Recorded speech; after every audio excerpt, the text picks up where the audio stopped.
अस्सलाम वालेकुम स्टूडेंट्स।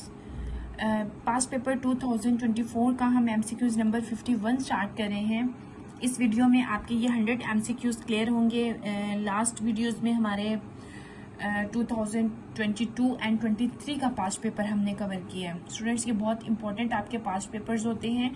बहुत से एमसीक्यूज़ रिपीट हो रहे हैं, ठीक है। बहुत से एमसीक्यूज़ तीनों पास्ट पेपर्स में रिपीटेड है। आप बहुत अच्छे से नोट कीजिएगा, बाकी एमसीक्यूज़ भी क्लियर कीजिएगा। एंड आज हमारा ये लास्ट पेपर है, हम ये भी आज क्लियर कर लेते हैं। ओके स्टूडेंट्स, हमारा चैनल सब्सक्राइब कीजिएगा ताकि आपके एजुकेशन से रिलेटेड जो भी आपकी अपडेट्स हैं वो आपको मिलती रहे और आपका टेस्ट बहुत अच्छे से प्रिपेयर हो सके। ओके, हम अपना एमसीक्यू स्टार्ट करते हैं। 51 से जो आपके एमसीक्यूज हैं ये आपका फिजिक्स सब्जेक्ट स्टार्ट हो रहा है। फर्स्ट जो थे वो आपके बायो से रिलेटेड थे। अब फिजिक्स के हम एमसीक्यू स्टार्ट करें हैं। Which statement is correct? आपकी जो स्टेटमेंट्स 4 स्टेटमेंट्स हैं, इनमें से कौन सी स्टेटमेंट जो है वो करेक्ट है? Option number D, weight is a force measured in Newton.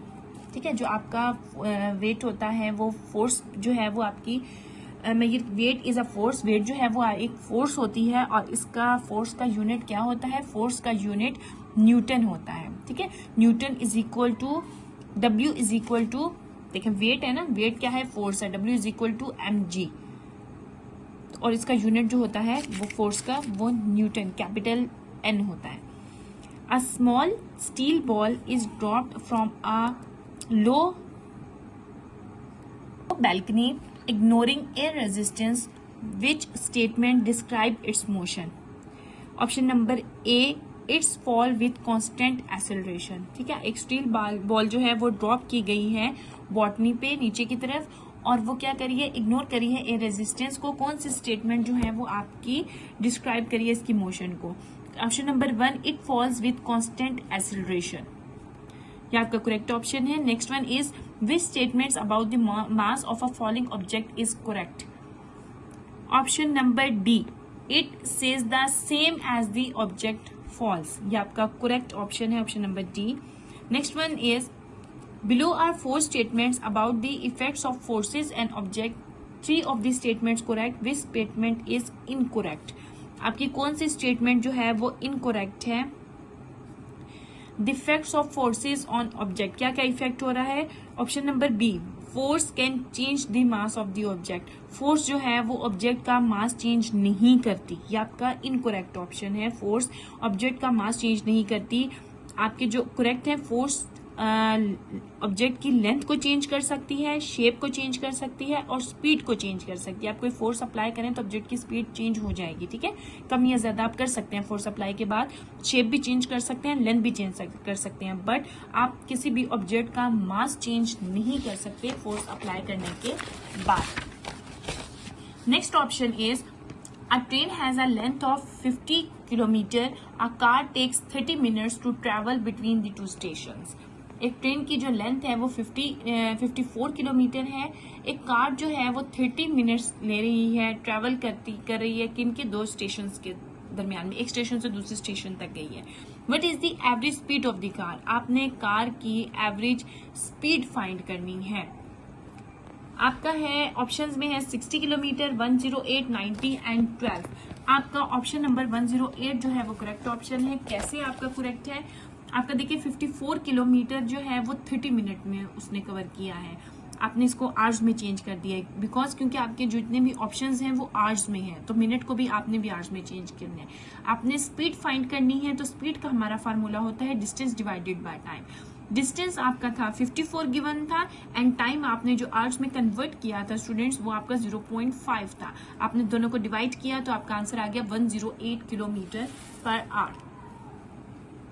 Okay, next one option is which of the following is the correct SI unit of speed? आपने स्पीड का SI यूनिट फाइंड करना है। आपका speed का formula होता है distance our time. ठीक है, आपका स्पीड इक्वल होता है डिस्टेंस अवर टाइम। तो D जो है वो आपका होता है मीटर में और टाइम जो होता है वो आपका आवर में होता है। अगर आपने सेकंड में चेंज करना पड़े तो हम इजीली सेकंड में चेंज कर लेते हैं, तो आपका यूनिट बन गया मीटर पर second. Clear students? Next one is a child is standing on platform of a station watch the train. एक चाइल्ड जो है वो प्लेटफॉर्म पर स्टेशन पर ट्रेन को देख रहा है. Train takes 5 second to pass the child. Train जो है वो चाइल्ड के पास आते हुए उसने कितना टाइम उसको लग गया पास करते हुए 5 seconds. What is the length of the train. आपने ट्रेन की लेंथ फाइंड करनी है. तो ट्रेन की लेंथ फाइंड करने के लिए आप क्या करेंगे, आप लेंथ फाइंड करने के लिए स्पीड मल्टीप्लाई बाय टाइम आप करेंगे. आपके पास स्पीड जो है वो आपने सपोज की है 18 एंड टाइम आपके पास 5 था. 18 multiply by 5 is 90 metre. Length को मीटर में मेजर करते हैं and option number C is the correct option. Next one is which feature of a graph allows acceleration to be determined. Graph के कौन से features होते हैं जो आपको एक्सेलरेशन फाइंड करने में हेल्प करते हैं.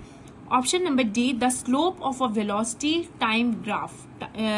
ग्राफ पे जब आपने एक्सेलरेशन फाइंड करना हो तो आपका जो वेलोसिटी टाइम का स्लोप होता है वो आपको एक्सेलरेशन मेजर करने में हेल्प करता है. Next one is the which of the following is a scalar quantity. Acceleration, mass, momentum and velocity. Mass is the velocity आपका जो है वो वेक्टर क्वांटिटी है मास, और बाकी जो रिमेनिंग है आपके वो आपके वेक्टर क्वांटिटीज है.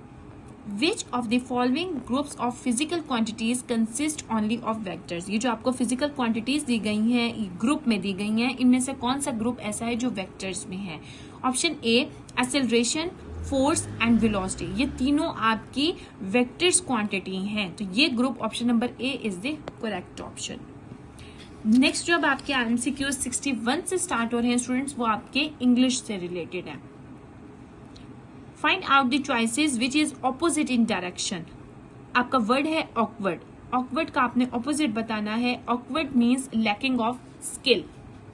ठीक है, तो ऑप्शन में देखें आपके पास ऑप्शन डी है skilful. Awkward lacking of skills है कि स्किल्स की कमी है, और इसका ऑपोजिट क्या होगा, स्किलफुल होगा. Next one is find out the choice which is opposite in direction. Opposite in direction means कि आपने उसका ऑपोजिट बताना है. आपका वर्ड है bind. Bind means to tie, और अब आपने किसी चीज को टाई किया हुआ है तो उसको ऑपोजिट क्या होगा, रिलीज. ठीक है, option number 1 is the correct option. अब आपने नेक्स्ट वर्ड का फिर ऑपोजिट बताना है. आपका वर्ड है कंसेंट. कंसेंट मीन्स एग्री, तो इसका ऑपोजिट क्या होगा, disagree. Option number C is the correct option. Next students, option number 80 MCQs number 83 है हमारे पास. Choose the correct form of the verb. आपने करेक्ट फॉर्म चूज करें. She dash the bank yesterday. ठीक है, sorry, she dash the book yesterday. वो अपनी book को क्या करी थी, आपने वर्ब की फर्स्ट फॉर्म यूज करनी है. तो yesterday आपको बता रहा है कि yesterday क्या है, पास्ट टेंस है. पुरानी बात है ना, उसने कल बुक रीड की थी. तो पुरानी जब भी आपका पास्ट टेंस होता है तो आप उसकी सेकंड फॉर्म यूज होती है. She dash the book yesterday, she red the book yesterday. ठीक है, रीड नहीं है, ये रेड है. रीड स्पेलिंग आपके सेम रहते हैं, बट सेकंड फॉर्म में आप इसको रेड पढ़ते हैं. Next one is identify the dependent clause in this sentence. Although it was raining they went for a walk. आपने इसका डिपेंडेंट क्लॉज बताना है कि कौन सा एक क्लॉज जो है वो दूसरे पे डिपेंड कर रहा है. Although it was raining. ठीक है, ये आपका जो वर्ड है वो डिपेंड है दूसरे पर. Next one is the newly installed applications sounds very.